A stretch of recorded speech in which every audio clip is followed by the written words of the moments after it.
Bonjour à tous et bienvenue sur la chaîne YouTube de Capot Vintage. Aujourd'hui, on vous ressort une autre Jaguar Type E, cette fois-ci une série 2.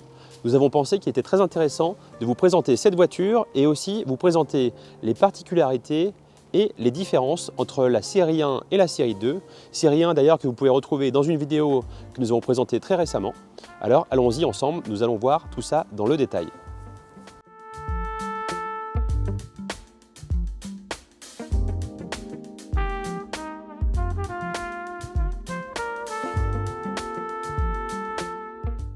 Vous l'aurez sûrement remarqué, cette couleur change de ce qu'on voit habituellement. C'est un vert, mais une nuance de vert particulière que j'apprécie énormément.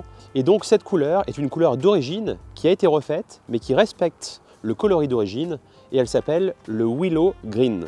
Couleur d'ailleurs qui n'était pas faite sur la Type E série 1, mais qui est arrivée sur la série 2. On vous présentera ensuite l'intérieur qui a aussi une nuance de vert très sympathique, qui respecte également l'origine. Tout cela avec l'attestation du Jaguar Héritage que nous avons dans le dossier de la voiture. Allons maintenant voir les différences sur la partie avant entre la Type E série 1 et la série 2. Tout d'abord, les bulles qui ne sont plus présentes et qui ont disparu à partir de la 1,5. Les pare-chocs qui sont différents. La taille de la bouche d'aération à l'avant et également les indicateurs qui se trouvent sous le pare-choc ici qui n'étaient pas présents auparavant. Maintenant, sur le profil, on voit une différence notable avec le pavillon qui est beaucoup plus haut et qui retombe plus tard. La raison, c'est simple. C'est une voiture 4 places, il y a 2 places à l'arrière et donc afin de garder un espace suffisant pour les accompagnateurs ou les personnes à l'arrière, il y a un toit qui retombe plus tard. Il y a donc toujours le design incroyable de la Jaguar Type E coupé, mais il est différent de la Type E série 1 comme on l'a présenté très récemment. On retrouve un chrome qui part sur l'aile arrière, qui passe sur la porte et qui rejoint le chrome du pare-brise, élément qui n'était pas présent auparavant. Et ensuite, tous les petits détails qui rendent toujours cette Jaguar Type E incroyable. Désormais, sur la partie arrière, beaucoup de modifications ont été réalisées avec les feux qui ne sont non plus au-dessus du pare-choc, mais dessous, avec ce long pare-choc qui est d'une pièce comme celui à l'avant. Nous avons toujours la double sortie à l'arrière, mythique sur la Jaguar Type E. Certains échappements étaient différents de celui-ci sur les séries 2 avec une fin d'échappement beaucoup plus espacée. Celui-ci est très similaire à la série 1 et d'ailleurs il est complètement en inox. Comme sur le modèle série 1 en coupé, il y a la possibilité d'ouvrir les petites custodes arrière, très appréciable en été lorsque le coupé a tendance à emmagasiner la chaleur. Nous avons toujours cette superbe cinématique du coffre arrière qui s'ouvre dans un sens dont on n'a pas l'habitude et également avec le compas qui permet de maintenir la position ouverte. Ici, nous retrouvons donc la partie du coffre où on peut mettre toutes les valises et partir en famille.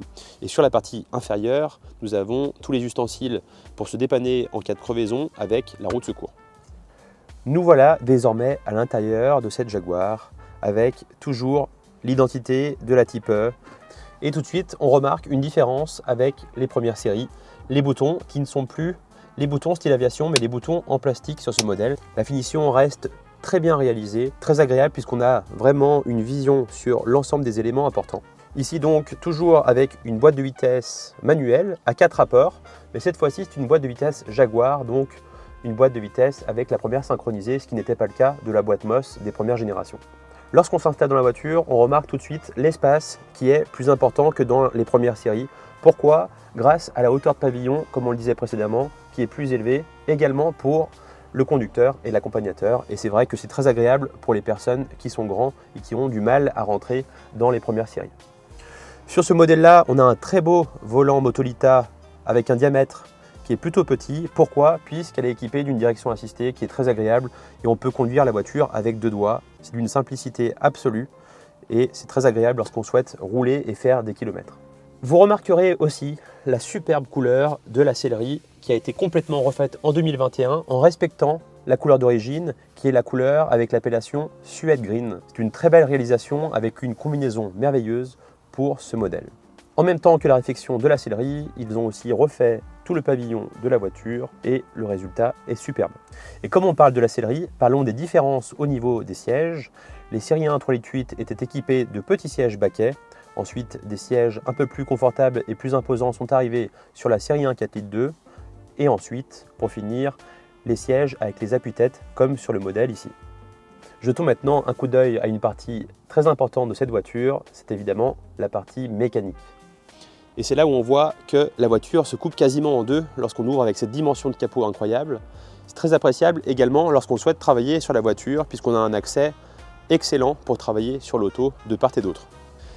Côté mécanique, on retrouve donc le fameux Jaguar XK avec le 6 cylindres en ligne 4,2 litres qui développe 265 chevaux.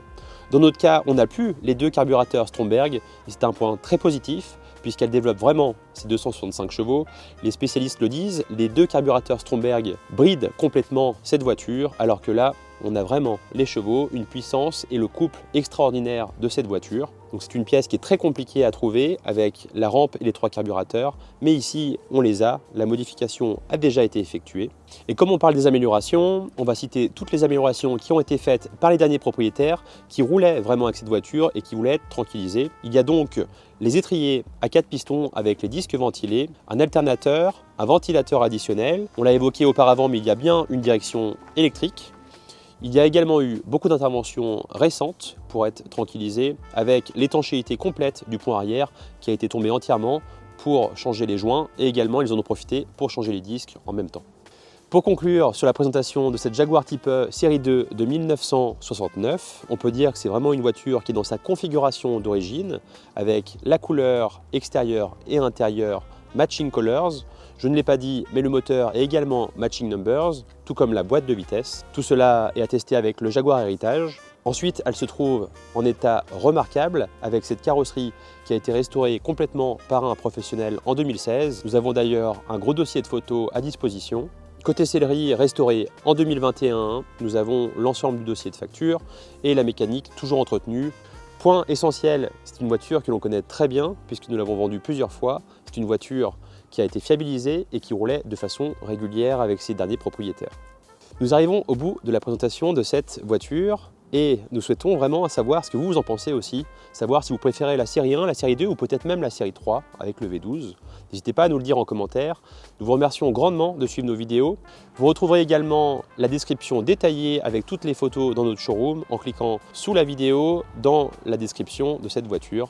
On vous dit merci beaucoup et à très vite.